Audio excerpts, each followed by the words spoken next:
Hey everyone, Mundo here. If you would like to support the show, please head to patreon.com/crimeandcourtusa.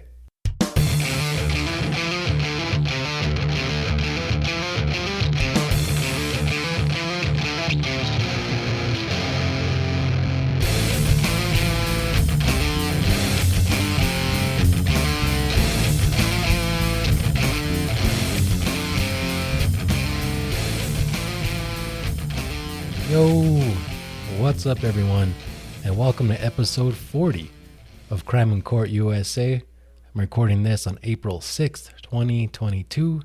I'm your host, Mundo Carrillo, Big Moon Dog. Welcome back everyone, welcome back. I hope you guys are doing well. I'm doing pretty well. I'd say we had a pretty good week over here in New Mexico.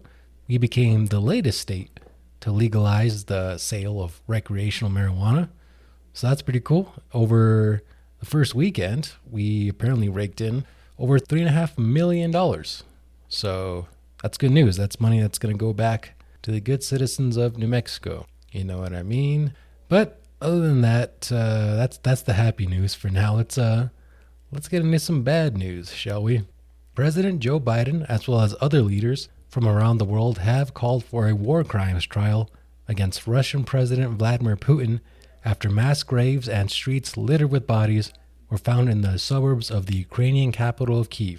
The Ukrainian government has reported 400 civilian deaths so far in those suburbs. Bodies in civilian clothes were found with their hands tied behind their backs and were shot execution style. Some of those bodies had been left to rot in the streets for several weeks, and there were reports of civilians being tortured and women and girls being raped.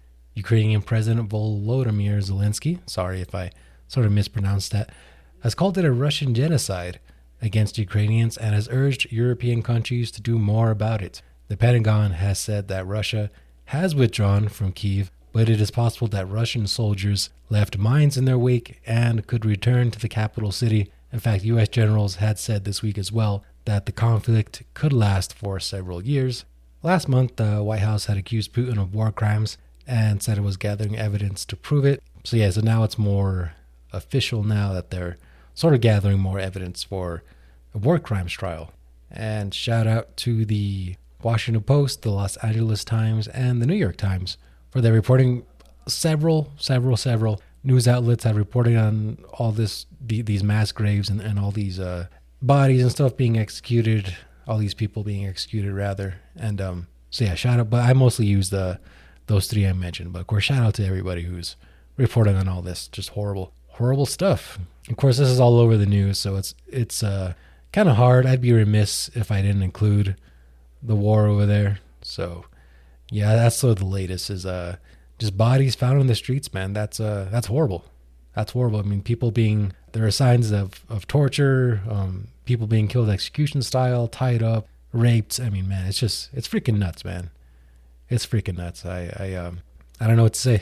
What can you say about it other than I hope the people of Ukraine stand strong. And the White House has said that the U.S. is not going to get into a war with Russia, not at this point. So hopefully it stays that way, but you just never know how these things are going to go. I'm not an expert on European politics and warfare and all that, but you do see like World War III being thrown around and all that kind of stuff. So hopefully it doesn't come to that. I don't know how this would be resolved. Again, I'm not an expert. I don't know, what Russia is really after and what the goal is here, what the end game is. But yeah, I just hope it ends. You just hate to see this kind of stuff. You know what I mean? All right, let's move on to some hip hop news. A judge deemed that rapper Tory Lanez, his social media posts that were directed at Megan Thee Stallion, were a violation of a protective order. So I've heard of Tory Lanez. I couldn't name you a single song that he's done. So I've definitely heard that name. I definitely also know Megan Thee Stallion. Excuse me. I've heard her songs. She's pretty good. She's got bars. You know what I mean? So she definitely has my respect there. But Lanez, who is Canadian, is accused of shooting Stallion. Her name's Megan P, but I'm going to call her Stallion from now on. He's accused of shooting Stallion in the foot. It's not that funny. Someone got shot here. She's like, can I finish the sentence, please? He's accused of shooting her in the foot outside a mansion in July 2020 mansion in Hollywood Hills, I believe. Now in February, Stallion posted a string of messages from Tory Lanez in which he apologized for what he did to her and said that he was just too drunk. That was all in a drunken stupor. Apparently now Lanez wasn't allowed to contact her or mention her on social media. As part of his conditions of release, he was out on bond rather. He got taken into custody on Tuesday, April 5th after the hearing to see if he violated those orders from the judge. Now it's pretty standard as part of conditions to release to not have any kind of contact with the victim whatsoever. In fact, that's usually always the case, So yeah, not very smart on his part. And he had already violated his conditions of release before by taking the stage right after her at a music festival. He was supposed to keep at least 100 yards away from her. He wasn't locked up after that, but he did have his bond raised, which I guess he made because he was out, like I said. And he faces up to 22 years in jail if he's found guilty on the charges. So yeah, judges don't mess around if you violate their pretrial release orders, because that is like directly violating their direct orders, so they don't take too kindly to that. So yeah, you're probably going to if they find you guilty of violating that, or if they deem that you violated that, you're probably going to go to jail, man, and sit out the remainder of the time until you wait for trial in the slammer. He's actually slated to go to trial in September, so yeah, he's going to be in jail for a few months. All right, more sort of celebrity news / athlete news. Former U.S. women's national team soccer goalie or keeper, depending on which. I know when I covered soccer, it was the keeper. Hope Solo was arrested for DWI and resisting arrest in North Carolina, while her 2 kids were apparently in the car. The Associated Press cited police reports that said a passerby noticed Solo passed out behind the wheel with the engine running and her 2-year-old twins in the back seat. Solo's attorney released a statement that didn't directly comment on the case, but did say that she loved her children, they meant the world to her, all that kind of stuff. Now, she had been charged with domestic violence in 2014 in an incident involving her sister and her nephew, but that case was dismissed in 2018, and alcohol appeared to be a factor in that incident as well. And finally, Congress is investigating the Washington Commanders, formerly the Washington football team, formerly the Washington Redskins, for financial improprieties.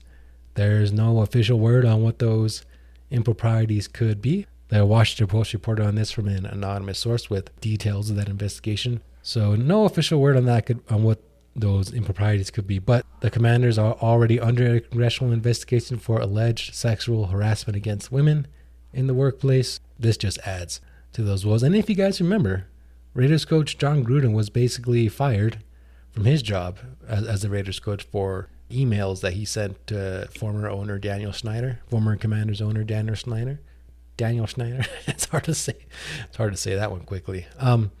Yeah, because he had some stuff, some questionable remarks and emails between the two of them, and that caused them to get fired. They were unearthed as part of this investigation into workplace sexual harassment. So, yeah, a lot more people are getting into a lot more trouble based on this investigation. But we should know more if the Congress decides to move forward on this financial investigation. We should know more soon, I think. So I will bring that up when the time is right. And that is about all for this week, guys. Please share the podcast with your friends, share it with your enemies, leave a review on podcast services. That really helps me out. Check out the Patreon page, patreon.com/crimeandcourtusa. Throw me a few bucks a month if you can. As I said to you guys, weed is not legal in New Mexico, so help me out. You know what I'm saying? Oh, man. All right, guys. Until next time, my name is Mundo, and I'm out. Peace.